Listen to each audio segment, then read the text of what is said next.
আমি মোহাম্মদ হাবিব করিম। আমার আব্বার নাম মোহাম্মদ সুলাইমান মিয়া হীরা। আমার দাদার নাম আব্দুল জলিল। এই জায়গায় প্রতীক সম্পত্তিতে আমি ওয়ারিশ। আমার এক ভাই মুজাবেল, আমার এক বোন শামিমা। আমার আব্বা এলো 2.40 পয়েন্টের মালিক। তো এই 2.40 পয়েন্ট মালিক থেকে নুরুল হক আনসারী সাহেবের কাছে আমরা 0.96 পয়েন্ট জায়গা বিক্রি করছি। বাকি 1.40 পয়েন্ট জায়গা এখন আমাদের এখানে আমরা ওয়ারিশ, আমরা জায়গা পাবো 10-80 জায়গার ভিতরে। যেহেতু নুরুল হক আনসারী সাহেব এই জায়গা কিনছে, কেনার পরে আমরা ওনার কাছে গেছি যে আপনি যেহেতু এই জায়গা কিনছেন, আপনি এটার হকদার। আমরা যদি বিক্রি করি কারো কাছে, তাহলে আপনি প্রথম হকদার।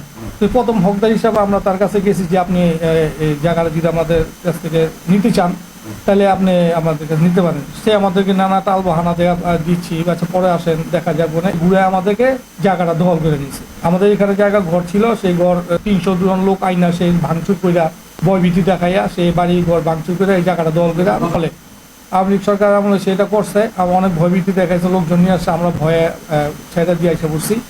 পরবর্তীতে সে লোকজন নিয়ে এসে বাড়ি চারিদিকে ওয়াল দিয়ে জায়গা দখল করে।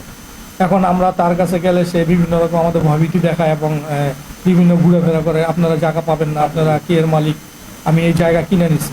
জজ করে 3টা মামলা চলমান আছে, করে মামলা চলতেছে। বাদিও আমার আব্বা আছে লগে। এখন নুরুল হক আনসারী হিসাব আমাদের অস্বীকার করে।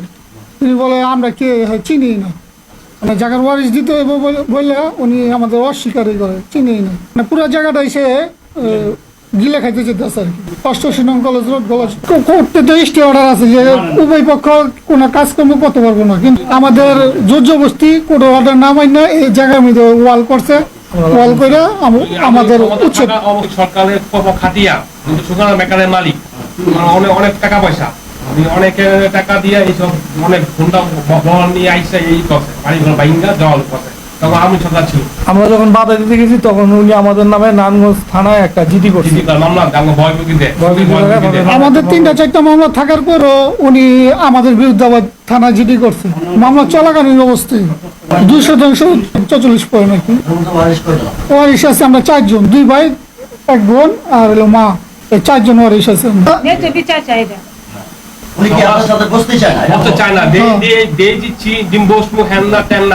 সব আছে, দলিত সব আছে। আমার নানা কুটুক বেচছে, কুটুক আছে 11 শতাংশ থেকে পাবেন। হ্যাঁ 11% পাবো। কিন্তু আমাকে বাবা উনি ওই শাস্ত্র জায়গা দিতে হয়, দলিল কিনছে, একটাকে দলিল দেয়, আরেকটাকে দলিল দেয় না। একটা 11, একটা হলো 7। ওই 7-এর টাকা হ্যাঁ মালিক, 7 দলিল দেয়, 11 দেয় না। ওই 11-তে হ্যাঁ দল খায়, এটা সব আছে মিলে। দলিল কি দেখাতে পারছে না? উনি দেওয়া না, আমাদের দলিল সব আছে, কেউ আছে, ওয়ারিশ আছে, সব ওয়ারিশ আছে। অনেক প্রভাবশালী ব্যক্তি, সুগন্ধা মালিক, আমি সকালে আমার বউ কি ক্ষমতা লাগাইছে, কিছু বলতে পারি না। আমার তো হক চাই, যারা খাতা মানকে আমার যদি হক চাই, আমার ন্যায্য চাই। সবার সামনে দেখা যায় দয়ালু। এই জায়গাটার মধ্যে কতজন ওয়ারিশ আছে সবাই মিলে? তো 9 জনের পরে 42 জন। মূল জায়গাটা হলো আমার দাদার তেনে ভাগ হইব, তার ছেলে গো 9 জন, আর হলো 9 জন দাদার সম্পদ। আবার 9 জনের তেনে আবার আরো ভাগ হইব, 9 জন ছেলে মেয়ে গো, কিন্তু ভাগ হইব 6 ছেলে 3 মেয়ে। টাকা পয়সা না দিয়া মানে সে দলে যাইব, মানে আমাকে চিনেই না। মূলত উনি 7 শতাংশ দলিল করছে, দলিল 7 শতাংশ করছে, মানে ওয়ারিশরা ইচ্ছাকৃতভাবে বিক্রি করছে। এটা ওয়ারিশটা স্বীকার করে, কিন্তু 11তে যে ওয়ারিশটা পাও না উনি এটা স্বীকার করে না। দল করে নিতে চাইতেছে ওইটা। হ্যাঁ হ্যাঁ হ্যাঁ, আমাদের কথা হলো আমরা গরিব মানুষ, আমরা যদি ন্যায্যটা পাই তো আমরা এর লাগে আপোষ করতে চাই, কিন্তু হয়তো আমাদের কাছে আপোষ করতে চাই।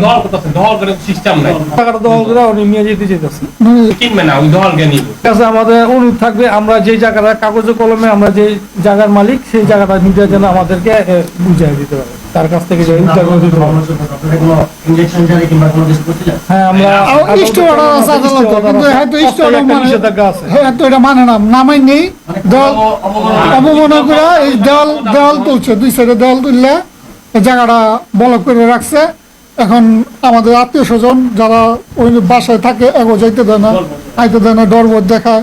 বর্তমানে যে আইন আছে যে দলিল যে জমিদার, এখন আমার দাদার দলিল, দাদার নামে দলিল, সেই সূত্রতে আমরা এই জমির মালিক। বাবার নাম সুলেমান মিয়া, সুলেমান মিয়া ওয়ারিশ। আর কারো কাছে গেলে তার বাহানা করে বলে আপনি কাগজপত্র নিয়ে আসেন এ বলে আমাকে বসাই দিই তাকে সই দেয় যারা যারা যায় সই রাখে সই রেখে বাসা পাঠায় এর আগে গেছিলাম বলেন যে কারা কারা ওয়ারিশ আছে সই সই দিয়ে যেগুলোর কাছে গেছে 4টা মামলা চলমান আছে। 1975 সাল হইতে 4টা মামলা চলমান আছে। এর মধ্যে একটা মামলা নাম্বার হচ্ছে 373/23 2003 সাল। আর একটা মামলা হচ্ছে 143/2021। আর একটা মামলা 82/2021। 7 থেকে 8 বছর এই মামলা চলমান আছে, কোনো রায় হয় নাই। কারো পক্ষে রায় আগামী মাসে একটা মামলা ডেট আছে। আমাদের এই মামলা আমরা চূড়ান্ত চূড়ান্ত প্রতিবেদন দিবে আর কি আদালত। আদালত।